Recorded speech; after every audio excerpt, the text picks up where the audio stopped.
कक्षा 10 विज्ञान।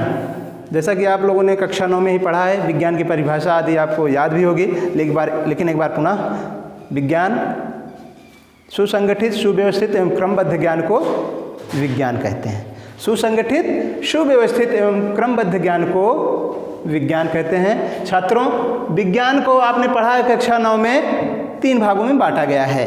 पहला है जीव विज्ञान,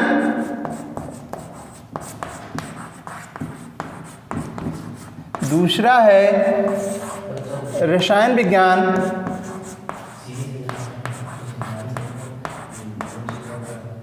तथा तीसरा है भौतिक विज्ञान।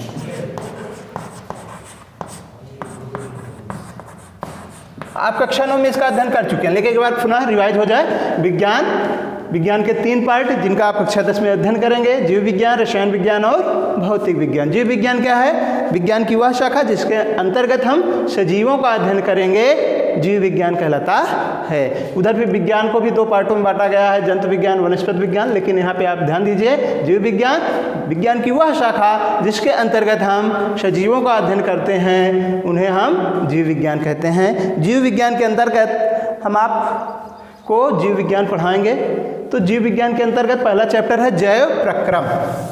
जैव प्रक्रम में सबसे पहले आपके शरीर में जो भी क्रियाएं होती हैं वो क्या है? जैव प्रक्रम। पहला क्रिया क्या है?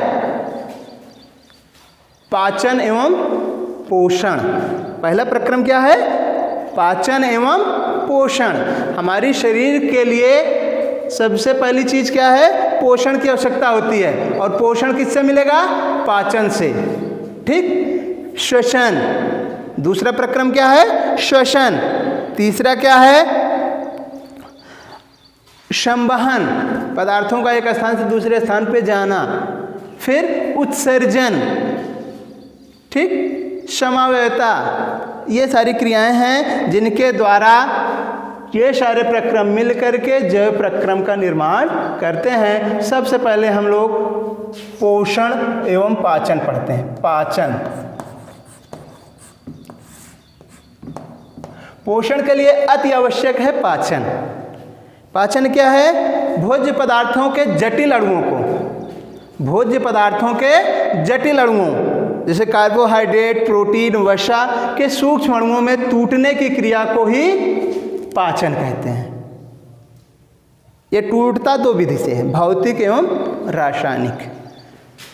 भोज्य पदार्थों के जटिल अणुओं को भौतिक एवं रासायनिक विधियों द्वारा उनके सूक्ष्म अणुओं में तोड़ने की क्रिया को ही पाचन कहते हैं। ठीक।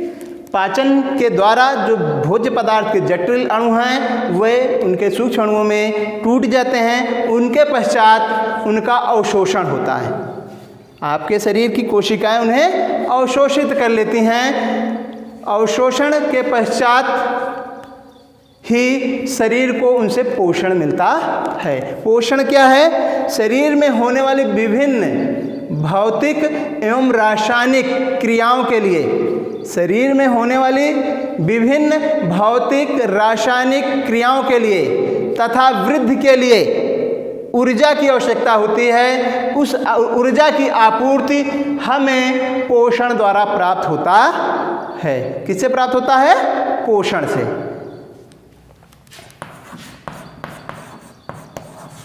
न्यूट्रिशन, पाचन, पोषण। भोज्य पदार्थों के जटिल अणुओं को उनके सूक्ष्म अणुओं में तोड़ने की क्रिया को ही पाचन कहते हैं।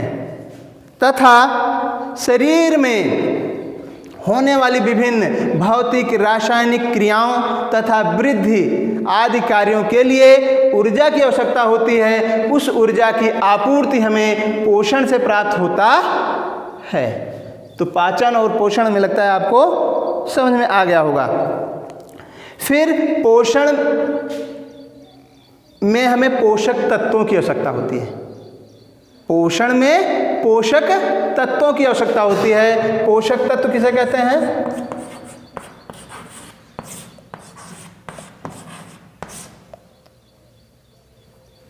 वे तत्व जिनसे हमारे शरीर में होने वाली विभिन्न क्रियाओं के लिए ऊर्जा एवं वृद्धि आदि की आपूर्ति होती है, वे तत्व पोषक तत्व कहलाते हैं।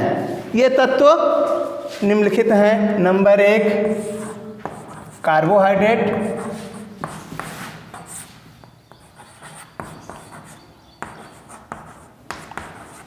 नंबर 2 प्रोटीन, नंबर 3 वसा,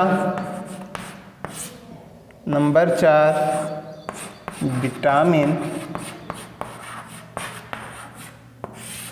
नंबर 5 खनिज,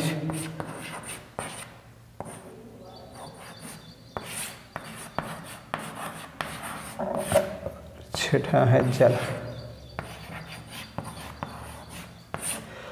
हमारे शरीर को निरंतर कार्य करने, वृद्धि करने, उनमें हो रहे क्षतियों की आपूर्ति करने के लिए हमें इन तत्वों की बराबर निरंतर आवश्यकता पड़ती रहती है, जिसे हम भोज्य पदार्थ से प्राप्त करते हैं, जिन्हें हम भोजन के रूप में ग्रहण करते हैं, वह भोज्य पदार्थ कहलाता है। जिन्हें हम भोजन के रूप में ग्रहण करते हैं भोज्य पदार्थ कहलाता है। भोज्य पदार्थ से हमें कार्बोहाइड्रेट, प्रोटीन, वसा, विटामिन, खनिज और जल प्राप्त होता है। इन तत्वों को उनके सूक्ष्म अणुओं में तोड़ने की क्रिया को पाचन कहते हैं। पाचन के पश्चात उनका अवशोषण होता है, जिससे हमें पोषण प्राप्त होता है, और पोषण के लिए हमें इन निम्नलिखित तत्वों की आवश्यकता होती है। ठीक है। इसके बाद हम लोग कार्बोहाइड्रेट का डिटेल में पढ़ेंगे। कार्बोहाइड्रेट, प्रोटीन, वसा, विटामिन, खनिज और जल को हम अगली क्लास में डिक्टेट करेंगे। इतना आप लोग तैयार करिए। धन्यवाद।